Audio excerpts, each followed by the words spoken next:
Bismillahirrahmanirrahim. Assalamualaikum warahmatullahi wabarakatuh. Santri-santriwati PKBM Permata Sunnah Paket A Sidoarjo, rahimani wa rahmakumullah. Pada kesempatan ini Ustadz akan menyampaikan beberapa bekal terkait tentang adab berhari raya karena kita sudah masuk di bulan Zulhijjah. Dan bulan Zulhijjah ini adalah bulan yang paling dicintai oleh Allah Subhanahu wa taala. Karena Nabi Shallallahu alaihi wasallam bersabda, "Ma min ayamin al-amalu salihu fiha ahabbu ila Allah azza wa jal min hadhihi ayam, yakni ayam al-ashr." Tidak ada hari di mana amal soleh saat itu lebih Allah sukai, Allah cintai daripada hari-hari ini, yaitu 10 hari awal bulan Zulhijjah. Dan di tanggal-tanggal tersebut ada tanggal 9 Zulhijjah yang dikenal juga dengan hari Arafah, karena manusia yang sedang haji itu sedang melakukan wukuf di Arafah. Nabi Shallallahu alaihi wasallam bersabda, "Ma min yaumin aksar ayyutikallahu fihi abdan minan nar min yaumi Arafah." Tiada hari yang Allah banyak membebaskan hambanya dari neraka nantinya pada hari kiamat selain pada hari Arafah. Jadi ini keutamaan yang besar. Kemudian juga Nabi Shallallahu alaihi wasallam berkata tentang tanggal 10 Zulhijjah, yaitu dikenal dengan Yaumun Nahar, karena hari menyembelih. Juga kita kenal dengan Idul Adha. Nabi Shallallahu alaihi wasallam mengatakan, "Inna a'dhamal ayyami indallahi yaumun nahri summa yaumul qar." Sesungguhnya paling agungnya hari-hari di sisi Allah adalah hari Nahar, yaitu hari menyembelih tanggal 10 Zulhijjah, dan hari Qor, yaitu Tasyrik, tanggal 11, 12, dan 13 Zulhijjah. Amal soleh di bulan Zulhijjah dicintai oleh Allah Subhanahu wa taala. Apapun itu, mulai dari sholat yang wajib ataupun yang sunnah, membaca Al-Quran, bersedekah, dan sebagainya. Namun di sana ada hari-hari yang Allah khususkan ibadahnya. Di antara amal ibadah yang Allah khususkan di bulan Zulhijjah, terutama di 10 hari ini, yang pertama adalah haji dan umroh ke Mekah. Mudah-mudahan kita diberi rizki dan kesempatan untuk berkunjung beribadah di tanah haram sana. Kemudian yang kedua, berpuasa tanggal 1 sampai 9 Zulhijjah. Kemudian yang ketiga, perbanyak zikir, tahlil, takbir, dan tahmid. Keempat, sholat hari raya Idul Adha. Kemudian mendengarkan khutbah Idul Adha. Dan yang keenam, berkurban dengan menyembelih hewan. Adapun haji dan umroh ke Mekah, Nabi Shallallahu alaihi wasallam pernah mengatakan, "Al-umratu ilal umrati kafaratun lima bainahuma." Umroh satu dengan umroh setelahnya, di antara keduanya itu akan dihapuskan dosa-dosanya. Wal hajjul mabruru laisa lahu jazaa'un illa al-jannah. Dan haji yang mabrur, haji yang baik itu tidak ada balasan yang pantas kecuali dapat surga. Ini keutamaan yang besar. Kemudian yang kedua, berpuasa tanggal 1 sampai 9. Dan keutamaan di tanggal 9 itu Nabi SAW mengatakan, "Siyamu yaumi arafata ahtasibu 'alallahi ayyukaffira sanata allati qablahu wassanata allati ba'dahu."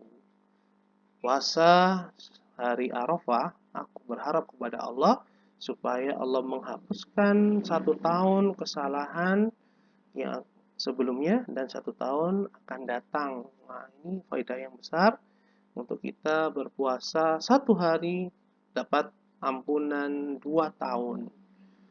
Dan doa terbaik di hari Arafah, jangan lupa, karena doa itu kata Nabi SAW adalah ibadah.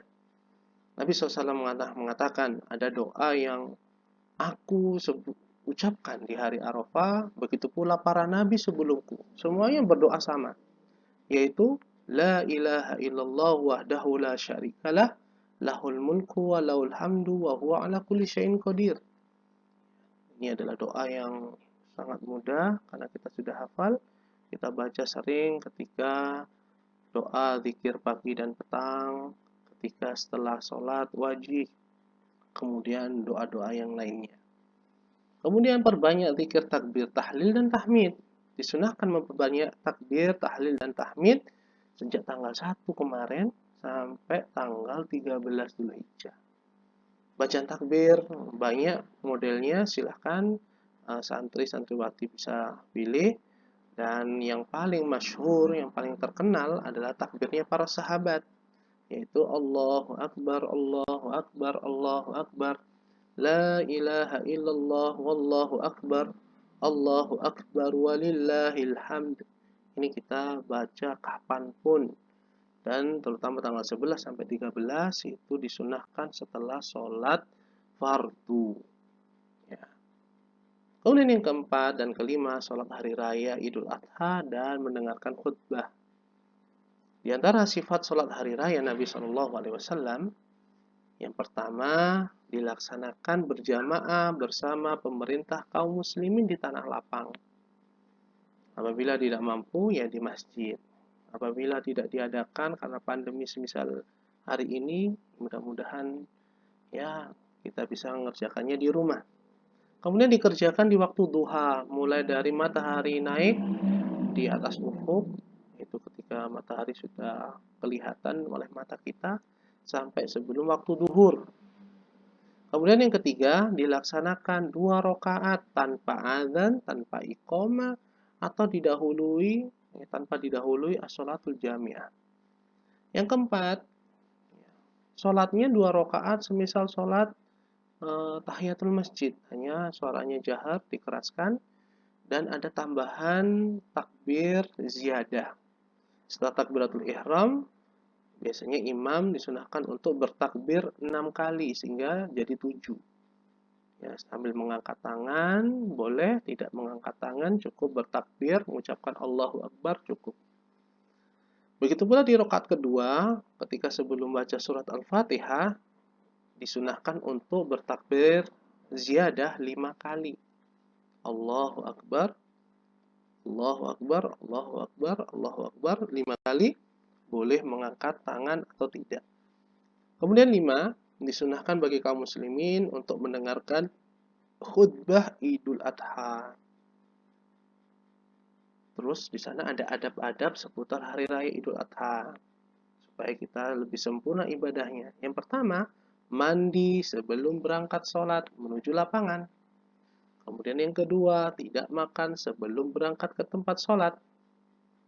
Yang ketiga, memakai pakaian yang terbaik, tidak harus baru. Yang keempat, memperbanyak bacaan takbir hari raya. Yang kelima, berwudu dari rumah. Dan yang keenam, menjaga hukum-hukum syariat Islam. Dan kita harus menampakkan ya kebahagiaan, pakaian yang terbaik meskipun nggak harus baru. Terus yang laki-laki ikhwan pakai minyak wangi, berpeci.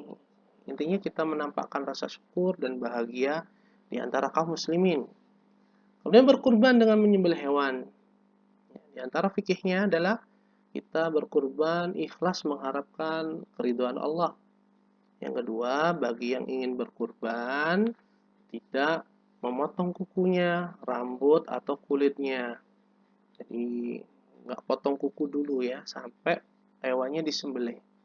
Kemudian yang ketiga, memilih hewan yang sehat dan bebas cacat. Ustadz, yang cacat itu seperti apa? Ya, mungkin kalau ada yang bertanya, cacat itu tidak sempurna. Misalnya, kakinya kambing ada 4. Nah, ini kakinya tinggal 3.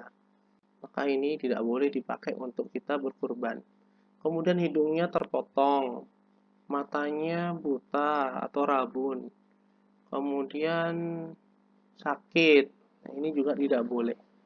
Kita harus berkurban dengan yang terbaik. Yang keempat, berbuat baik kepada hewan kurban.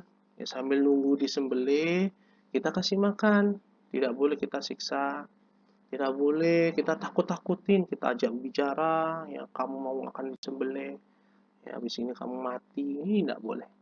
Kemudian yang kelima, penyembelihan, ya itu harus membaca tasmiyah, yaitu bismillah dan takbir Allahu Akbar. Barang siapa yang menyembelihnya tidak mengucapkan tasmiyah, maka hewannya menjadi bangkai, tidak boleh dimakan. Sayang kan? Dan yang terakhir, adab-adab berhari raya. Yang pertama, ikhlas niat mencari pahala dari Allah. Yang kedua, bertakwa kepada Allah. Yang ketiga, tidak berpuasa di tanggal 10 sampai 13 Zulhijjah. Kemudian yang 14, memakai pakaian terbaik, tidak boleh sombong dan tidak harus baru. Yang kelima, menampakkan syukur dan bahagia. Dan yang keenam, dianjurkan mengucapkan tahniyah, yaitu ucapan hari raya. Misalnya, yang diucapkan oleh para sahabat dan para ulama dahulu, taqabbalallahu minna wa minkum. Semoga Allah menerima amal kami dan amalmu. Dan apabila kita didoakan oleh orang tua kita, teman kita, guru kita, saudara kita, maka kita balas doanya dengan mengucapkan semisal itu, wa taqabbalallahu minna wa minkum, dan semoga Allah menerima amal kami dan amalmu. Ini beberapa adab tentang hari raya. Semoga Allah memberikan manfaat, menambahkan iman kepada kita semua, serta menerima amal soleh kita.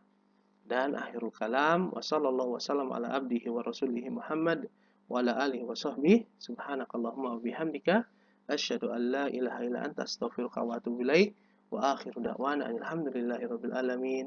Wassalamualaikum warahmatullahi wabarakatuh.